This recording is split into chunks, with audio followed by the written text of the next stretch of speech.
Hi everyone, welcome back. I just thought I would do a quick video today. I mentioned in my last video that I had got several potential projects to be working on, but I had managed to run out of various bits and pieces. So I put in a big order from a wholesaler that I have used for many years, and I'll go through and I'll tell you what the different things are for. So that's my plan. Let's get into it.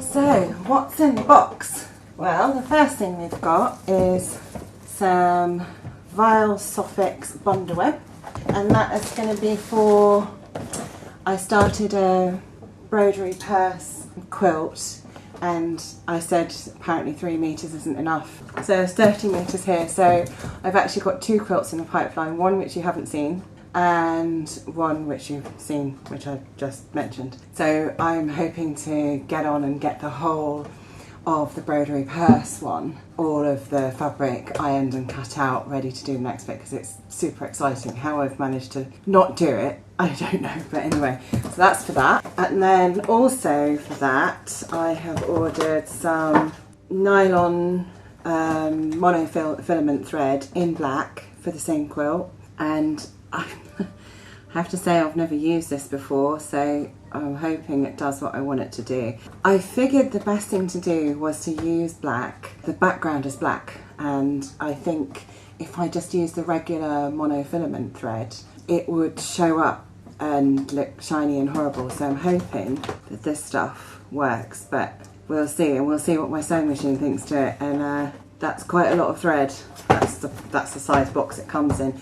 If I've got any left, probably what I'll do is when I get my website finished is put some of it on there and see if anybody wants to buy the rest of it. If there's any left, that's what I'll do with it. This is 2 small bolts of fabric.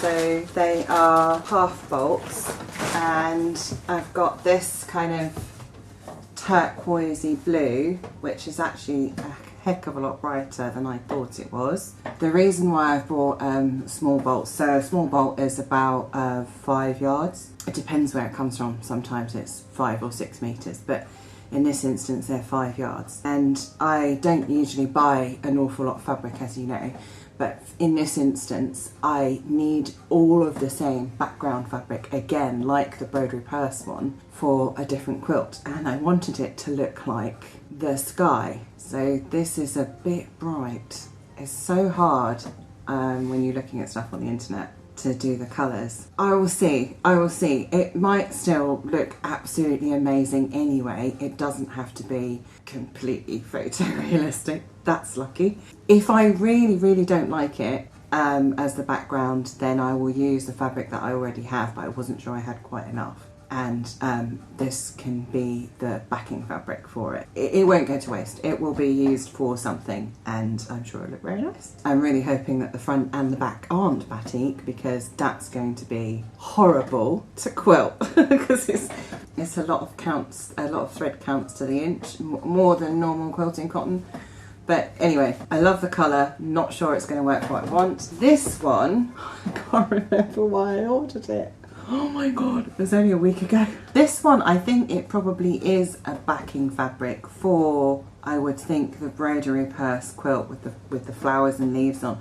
And now there's a reason for that. Usually I back my quilts in a sheet, cotton sateen sheets. They don't do them in very deep colours. Now the broderie purse quilt is going to be quilted, and there's going to be a lot of hand quilting on there, but I'm going to be using a black, it's actually charcoal grey, it's not black at all, but a black wadding inside, or a batting, because if I use the usual one that I like, which is 80-20, and it's just an off-white, it's unbleached, that will beard through in places, and that's when on the surface of the quilt it sort of tufts through, and then you'll be able to see it, and especially on a black background it's just going to look dusty, or like a cat's been sat on it all the time, which is not really what I want for an exhibition. It's fine afterwards, but So if I'm using a dark wadding inside, it also has to have a dark backing fabric, because the same thing would happen with a light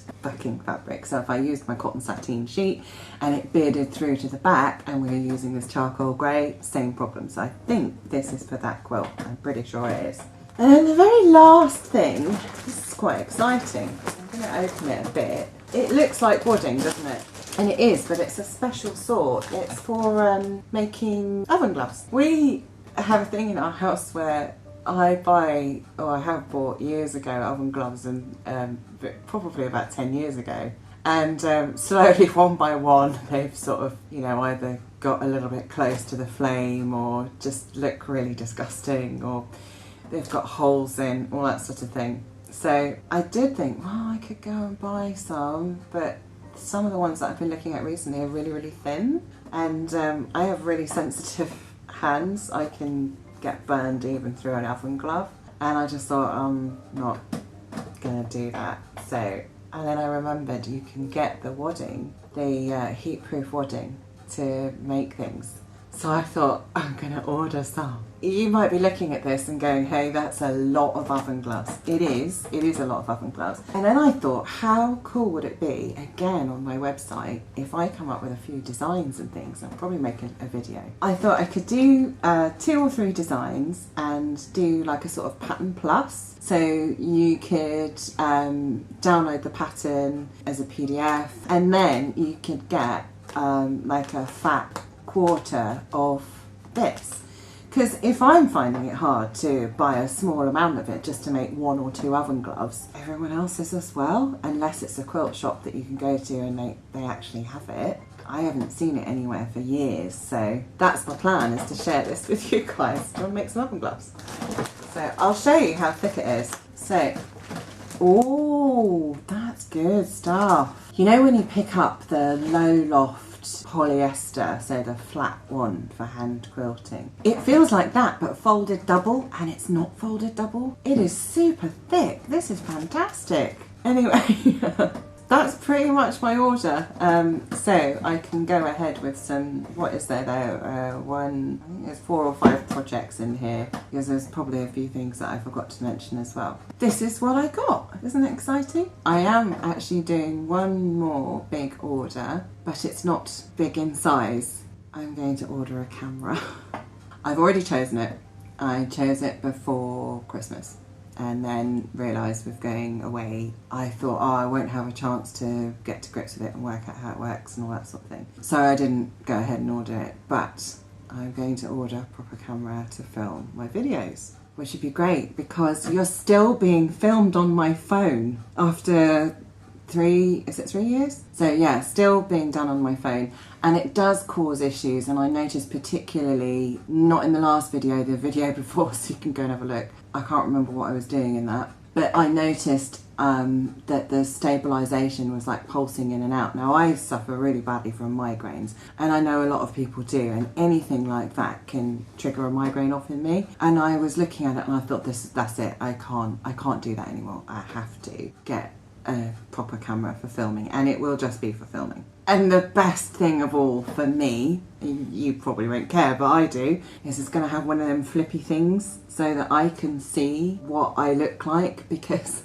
what happens if I go and set it up, I set up the lighting, I have to guess where my head's going to be, and I have to try and focus on something here so my face isn't blurry, and then I have to record something, run background, play it back, readjust the lighting, come and do it again, decide if I like it or not, because I have to run background and check it, and then start the main part of the video. So that will save me so much time, which is why you don't always see me on camera. Like today I've actually decided I was going to be on camera, so that's kind of cool that I won't have to spend quite so much time setting up. So I can spend more time actually making stuff, which will be really, really nice. It won't be so difficult and so much time eaten into. And the camera is being financed by you guys. So I'm here to say thank you, but when I unbox it, I will say thank you again. It's all of the Ko-fi donations. And I know 1 or 2 people have sent stuff direct to PayPal. Thank you very much. I really appreciate that. And then all of the AdSense from Google. So when you watch the adverts, and I hope they're not too irritating, but I get a little something from that. So I have saved up all of that money, and so now I can afford to buy the camera. So the last major purchase, which I'll try and find the video for that and put a link to it, it was me unboxing the lights that I bought. I bought proper filming lights. Thank you so much. We're going to get slightly better quality. I just wanted to share some of my sort of day-to-day planning and things like that with you, and just to tell you about the camera. And I will see you in a week's time with like a proper video. I hope you're all well and raring to go. Spring's nearly here, and I'll be back with something creative. Okay? Bye!